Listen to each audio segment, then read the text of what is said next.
and I won't back down. Hey, baby, there ain't no easy way out. Hey, everybody, thanks so much for joining us right here on The Right View. Tonight, we're joined by political commentators Stephanie Hamill and Sabrina Kosmas. Ladies, welcome back. You both have been around with me quite a few times, but I'll tell you, nothing excited me quite as much, and I think probably a lot of people felt this way, as last week whenever our Director of National Intelligence, Tulsi Gabbard, came with the receipts. She is saying that there was basically a collective group of individuals, probably and possibly headed up by Barack Obama, who basically concocted the entire Russia collusion hoax. Remember the thing that for so many years, those of us who actually worked in the Trump campaign, part of the Trump family, who saw with our own eyes that there was no Russian collusion, we all talked about this. Now we know where it all stemmed from. And I think the most exciting part, Sabrina, is that Pam Bondi and the Department of Justice have now formed a strike force, which I think is very exciting because this means they're really going to hone in on this. A strike force model consists of interagency teams made up of investigators and prosecutors to really focus on the task at hand here, which is digging deep and finding out exactly what happened here. The notes that she has from individuals in these meetings would suggest that Obama, Clapper, Brennan, Comey all sat down together, and while they had the information, Sabrina, that said, you know what, Russia did not change any votes, they didn't do anything to influence the 2016 election, they said, wait a minute, we're still going to go out and say that this happened. They changed all of the intelligence and all the information that was available to the public.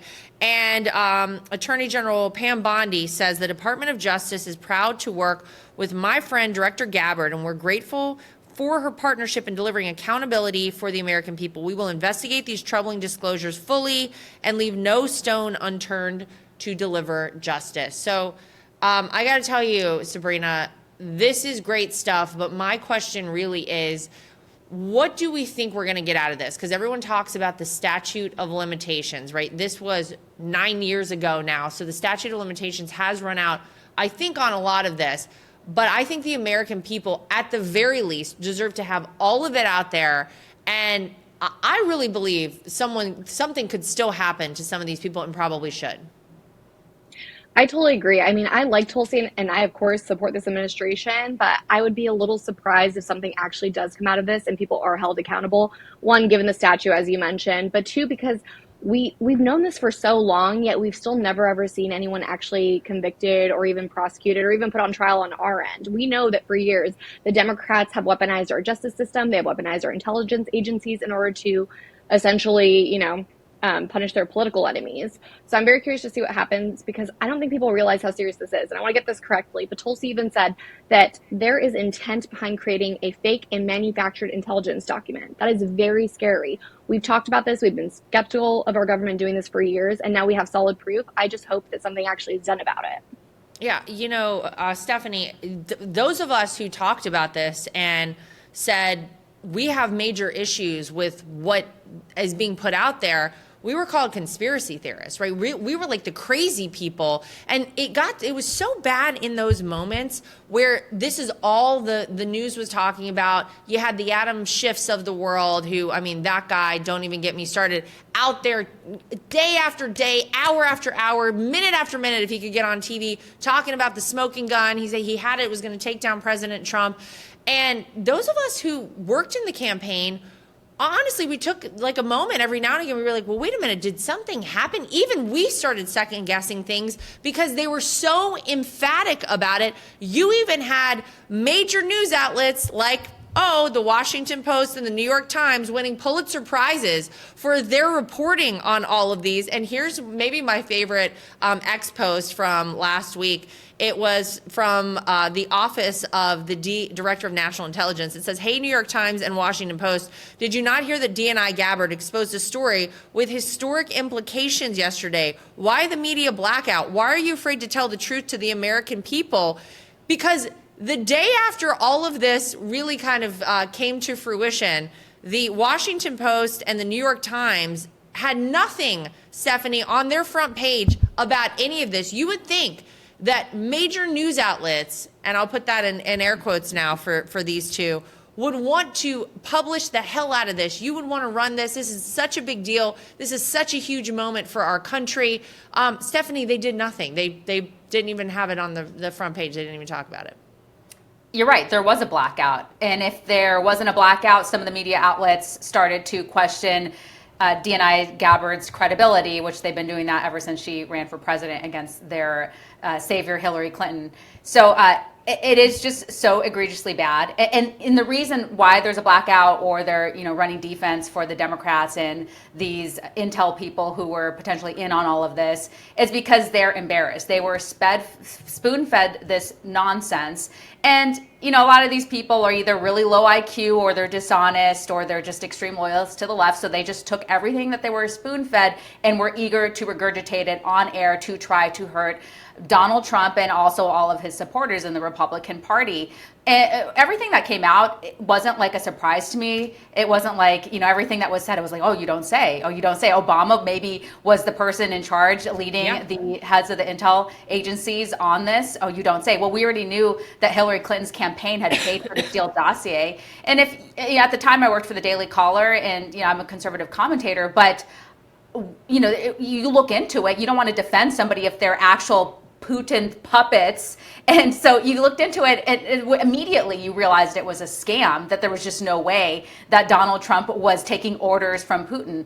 And the intel agency, if you look at the information, they knew that it wasn't credible. And they went along with it anyways because it sounded like it could be possible. But there was no actual hard evidence there or anything that would really actually suggest that this happened. So I really do hope that people are held accountable. And there are so many people out there that say, oh, well, we have so many other issues to work on as a country and there's so many other important things going on. But the Trump administration can chew gum and walk at the same time. And it is so important that these people are held accountable because, as you mentioned, everything that they did to this country, what they put our country through was pure turmoil and divided so many people. And somebody like me who worked in the media who was defending the Trump administration, Donald Trump, because I knew it was a scam, that even put our careers at risk because, again, we were being called conspiracy theorists and Putin supporters. So there's just so much here. And I really, really hope that people are held accountable. They have to be, because Sabrina, if they're not, then no one learns a lesson. It's basic human nature. This is why whenever I I'll say soft threats with my kids, and people are like, she's threatening her kids. Yeah, I threaten my kids. I'm like, if you do this, this will happen. You got to follow through on it because it's basic human nature. If you don't, then people do not learn a lesson and history will repeat itself. The damage is done with this right now, though. 69% of Democrats believe Donald Trump won in 2016 because of Russia. Textbooks across the United States that our children have for years now been learning from say that the reason Donald Trump won in 2016 was because of Russia. The damage is done. It's already baked in. I mean, I remember Eric and I would meet, we would meet people, someone would have a friend who would come to dinner or something and it'd be a Russian, a person who grew up in Russia. And we'd be like, oh, we don't know if we can associate with you. Half joking, but half kind of serious because everybody was just so damaged from all of this. It was horrible. So someone has to be held accountable. And I know I've heard people talk about the fact that you had Hillary Clinton testifying not too long ago about something to do with this. So the statute still remains on that. Because don't forget, part of what they did here was they took the Steele dossier, which was all fake and all phony and all made up, that the Hillary Clinton campaign paid for in 2016 to try and smear Donald Trump. They used that as part of their basis for this whole thing, knowing it was all a lie. But we've seen them, Sabrina, already starting to do it again and again. So you had this situation. You had, of course, the Hunter Biden laptop situation. No one learned a lesson from this because everybody just got away with it. And so whenever they needed help in the 2020 election, when Joe Biden's ship was sinking because his son Hunter was totally just, off the rails, and we know all the things that he was doing with this laptop with a lot of incriminating information in there, they said, how do we deal with this? Oh, we'll go back to the same crew of people. We'll get 51 former intelligence agents to sign a document that says this was Russian disinformation. This is not a real laptop. Remember that? they continued to do this sort of thing. So they haven't learned their lesson. So I don't know who it is, but someone needs to be held accountable for this, Sabrina, because we are doomed to repeat history if we don't learn from it. And the only way people learn is by some sort of repercussion. I totally agree. And the only reason we're learning about this now is because thankfully President Trump ran again. If he hadn't run again and if it was a different Republican that was on the ticket or won even, do you think this would be open? No. And history would most likely repeat itself, every 4 years at this point? Yeah, exactly right. Which is, we can't have it. We can't do it anymore. So look, this is the time. I'm curious to see what happens with all this, but I'm incredibly grateful to Tulsi Gabbard for doing it. And it actually, the satisfaction she must feel for these people who, she ran for president as a Democrat way back, right? In 2016, she ran as a Democrat for president, and she'll tell you that they wanted to clear the field for Hillary Clinton. They weren't even going to play around with anybody else. That was it. They were done with anybody even trying other than Hillary. And so for her to be the one to break this story about one of her former teammates, Barack Obama, absolutely love it. Nothing better.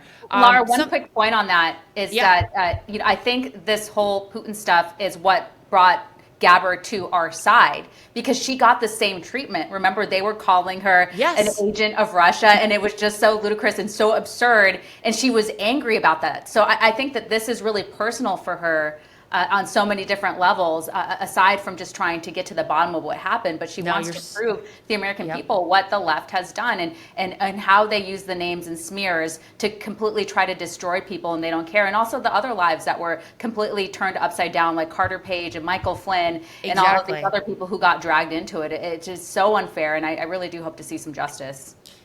It's high time. Something that everybody, remember Liberation Day back in April when President Trump said this was going to be our Liberation Day? This is the day, of course, like all the tariffs kind of came down on all the other countries of the world because America has been absolutely ripped off.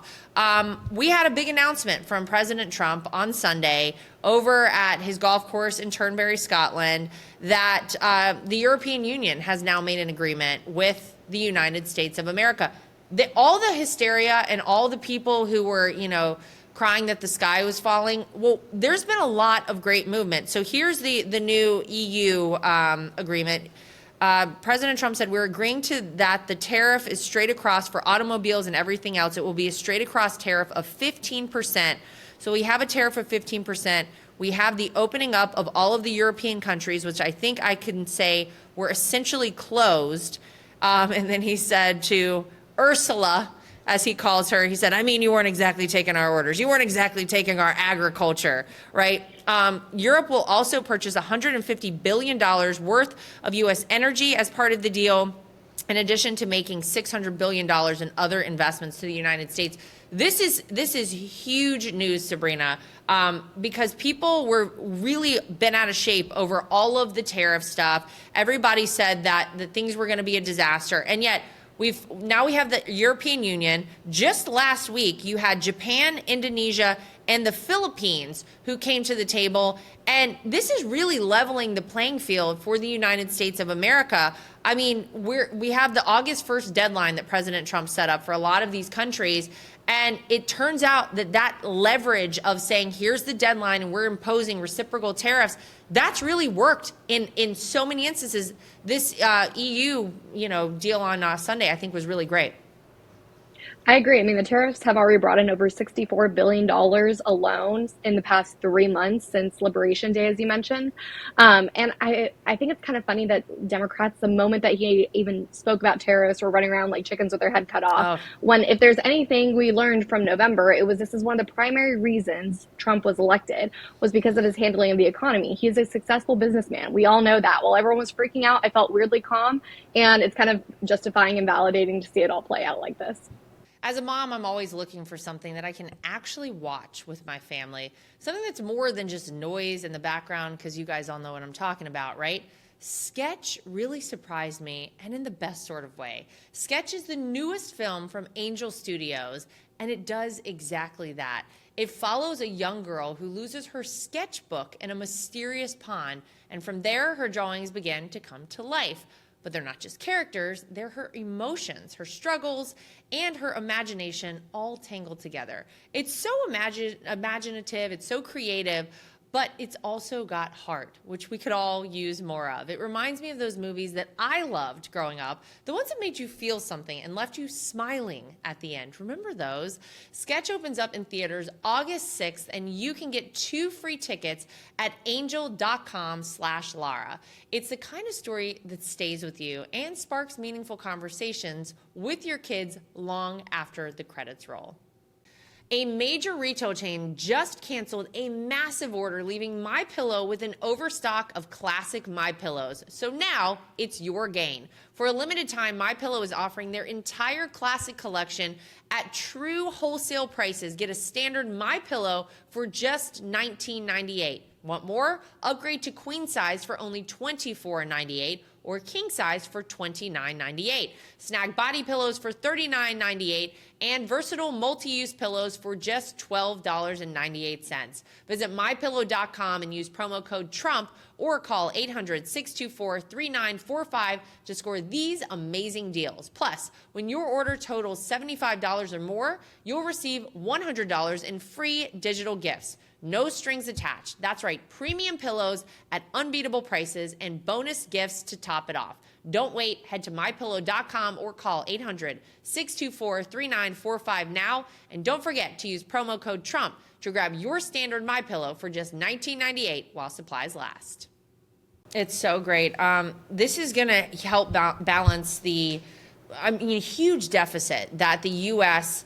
Has had with pretty much all of our trading partners, Stephanie. And that's what the president has always talked about. We just want it to be fair. We're not asking for anything outrageous, but it's damaged our country significantly. Industry has left our country. Manufacturing has left our country because it's so much cheaper to go overseas. Whenever they charge us more money, we're not. It's crazy.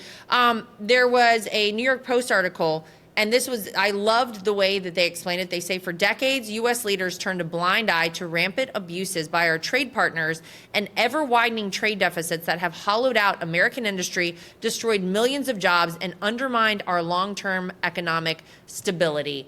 Absolutely right. And it's so satisfying to see that even now, these people still don't learn that when President Trump says, no, this is going to work, this is what our country needs, and they second guess him, they're always wrong. They're wrong almost every single time. And it's great because this is not something that's just kind of a quick fix, like a Band-Aid over a gunshot wound. This is what we're seeing happen right now will change the trajectory of America for decades, for the next 100 years, if he's able to get all of these countries to come to the table. And honestly, Stephanie, it looks as though that's happening. Yeah, if we rewind, Lara, I think we talked about it just a couple days after Trump made the announcement on tariffs. And I do remember the knee-jerk reaction and people losing their minds, even so-called conservatives on the right that think that they know better than Trump, but obviously not.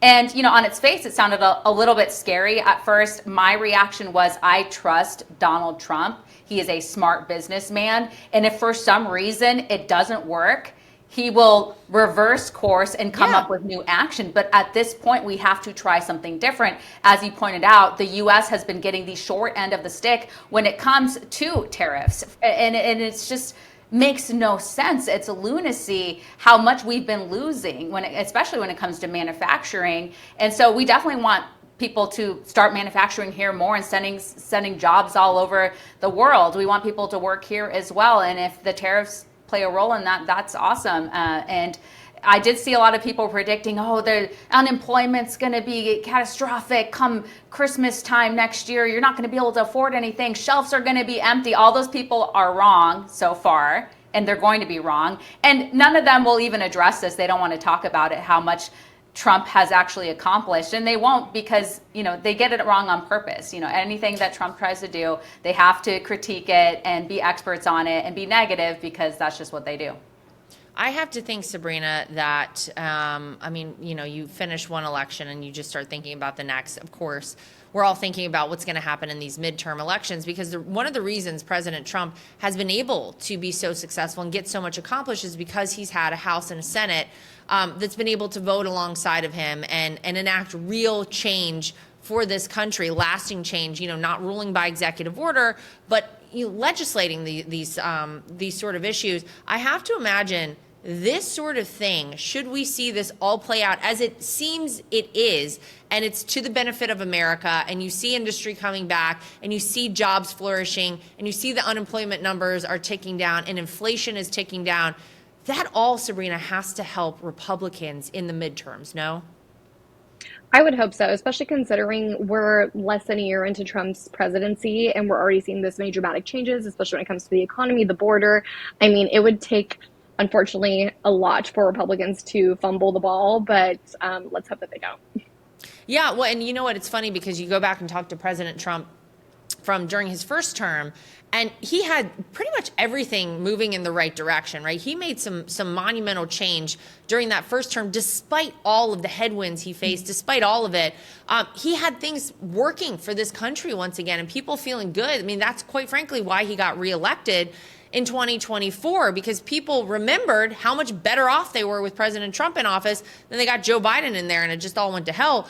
But it was COVID-19 that sort of disrupted everything. So I think you're right. Like, let's knock on some wood that there's no major anything that comes out of the blue. But this sort of thing, I think we keep down this path. We keep seeing these good things happen. And look, hopefully this is just going to bolster the chances of Republicans in these midterm elections, because people are not tired of winning yet. Imagine that. We're not tired of winning yet. One of the things that I saw the president post over the weekend that I thought was really something.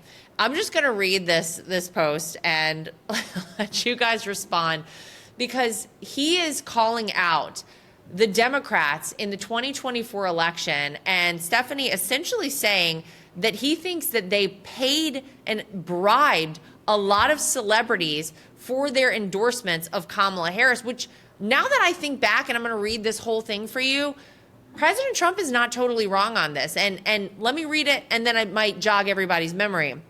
He says, I'm looking at the large amount of money owed by the Democrats after the presidential election. Don't forget, they're in debt. And President Trump even suggested maybe he does them a solid and pays off their debts. Hasn't happened yet, but don't hold your breath. And the fact that they admit to paying, probably illegally, $11 million to singer Beyonce for an endorsement, she never sang not one note and left the stage to a booing and angry audience. $3 million for expenses to Oprah, $600,000 to a very low-rated TV actor, Al Sharpton, a total lightweight, and others to be named for doing absolutely nothing. These ridiculous fees were incorrectly stated in the books and records. You are not allowed to pay for an endorsement. It is totally illegal to do so. Can you imagine what would happen if politicians started paying for people to endorse them? All hell would break out. Kamala and all of those that received endorsement money broke the law. They should all be prosecuted. Thank you for your attention to this matter. The very famous way this president sort of wraps it up these days. I don't know, Stephanie. Does he have a point there? Because I remember we were promised Beyonce at the DNC and she never showed. Oh yeah, no, I remember this whole story, and even looking into where the money went, and I definitely have talked about the Oprah money. Oprah claims that so the money came in, but it went to her production company to pay for all the people who work in her production company. She's a billionaire, by the way. So, if she's so rich and she's so enthusiastic and in love with the candidate, wouldn't she just cover the cost herself instead of taking other people's campaign donations and hard-earned money to pay for that? It just seems absurd. And, it just goes along with everything else, that everything about Kamala Harris was phony, including the support for her. She had to bring in these big A-listers and Oprah the billionaire to get people to show up and support her. I mean, the people who showed up for the Beyonce one came to see Beyonce. They didn't come to see Kamala Harris. They thought they were going to get a free concert. Remember how mad they were? I remember being outraged. Rightfully so. That was another scam of the century. And so if people are getting paid millions of dollars for these endorsements, it does need to be looked into, and it at least needs to be talked about, because celebrities, as we know, they do have a lot of followers and they do have influence among some people. Not me. I'm not going to look to a celebrity to get a lecture on who to vote for. They are completely out of touch from what regular Americans are going through. You know, these people like Oprah live behind giant gates and compounds and have security, and they're nowhere near where illegal immigrants are being shipped to. And when they do get shipped to their areas like Martha's Vineyard, they ship them out within 24 hours. Freak out. They're all about care and compassion until you send them to their neighborhood. Yeah, Sabrina, they're not into that at all. I'm just thinking about it as you're talking, Stephanie. It's just making me laugh because I remember watching that that campaign rally that Kamala had. Where was it? Megan the Stallion who went out and performed. Everybody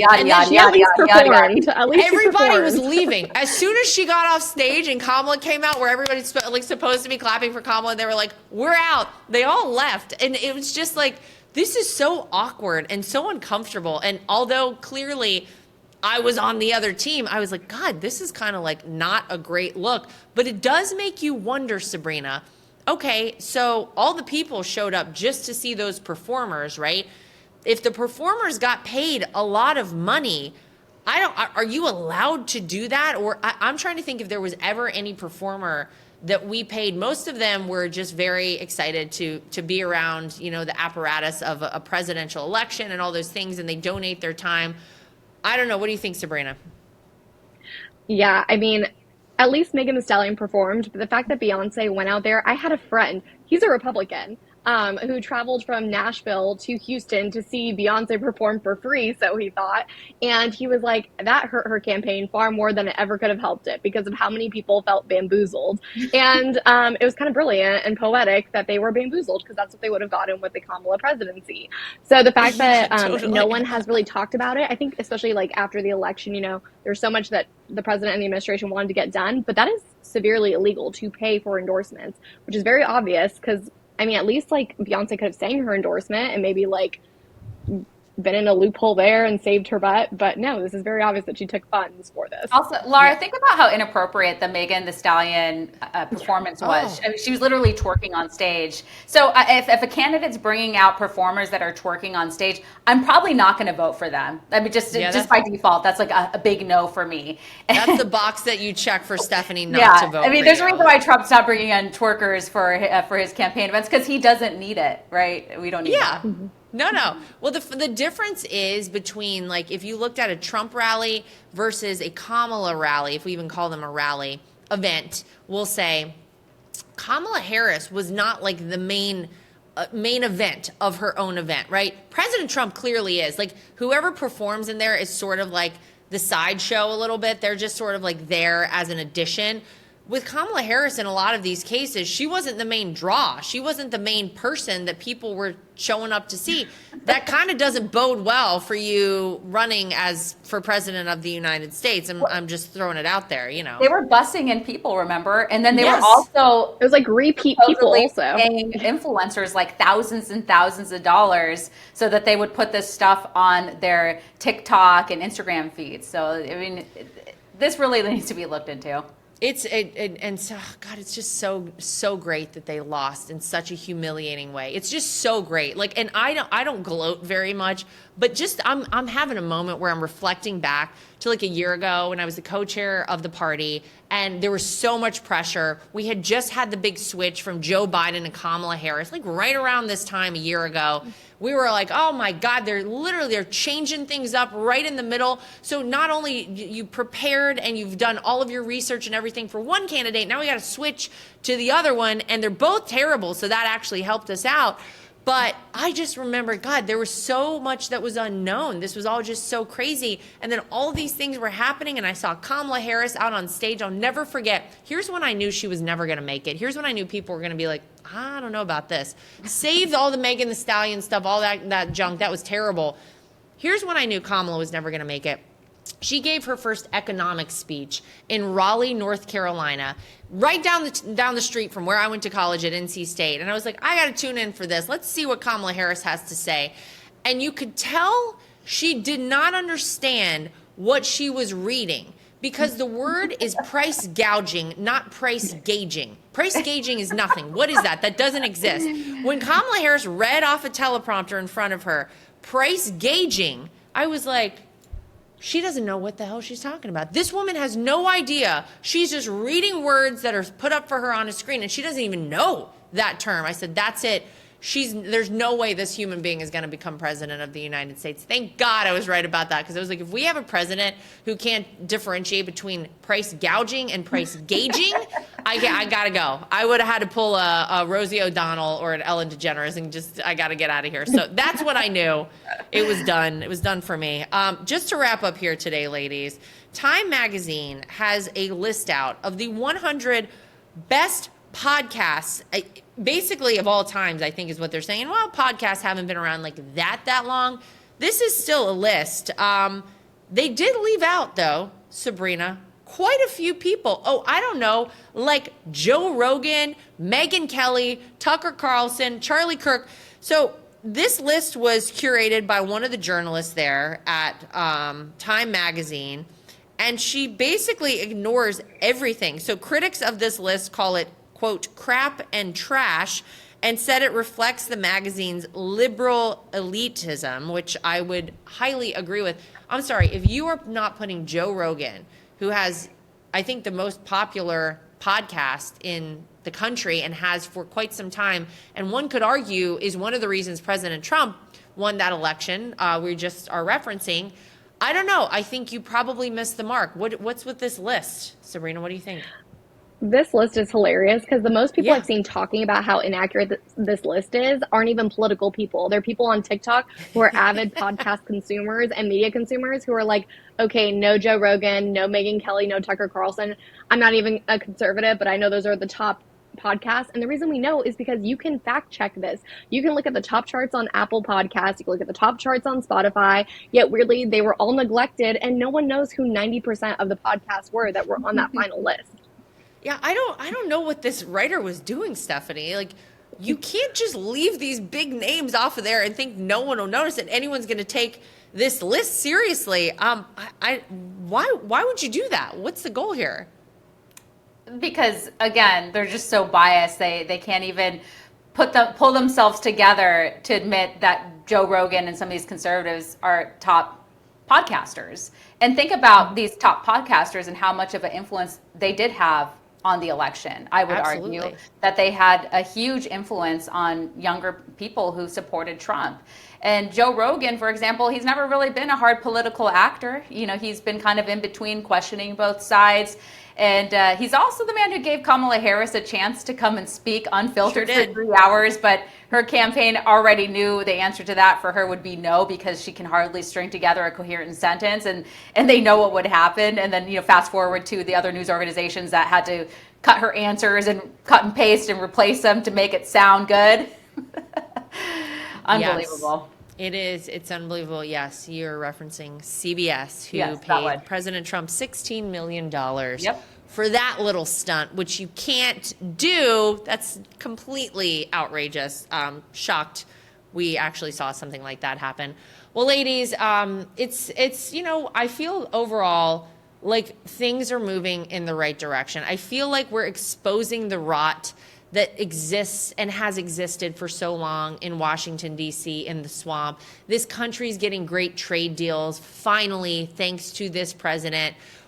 As I reflect on just how ridiculous that campaign last year was and the whole thing, it makes me so, I'm happy. I'm very happy. I feel very content in life. And I think a lot of Americans are feeling that way. Things are going in the right direction. And I, for one, am grateful. Can you imagine how different it would be if Kamala Harris was president of the United States? Oh, my God. Price gauging. Give me a break. It's so crazy. I can't even talk about it. Stephanie and Sabrina, thank you both for joining us. As always, to everybody at home, make sure you like, subscribe, share, and follow. We'll see you back here next time for more of The Right View. And I won't back down.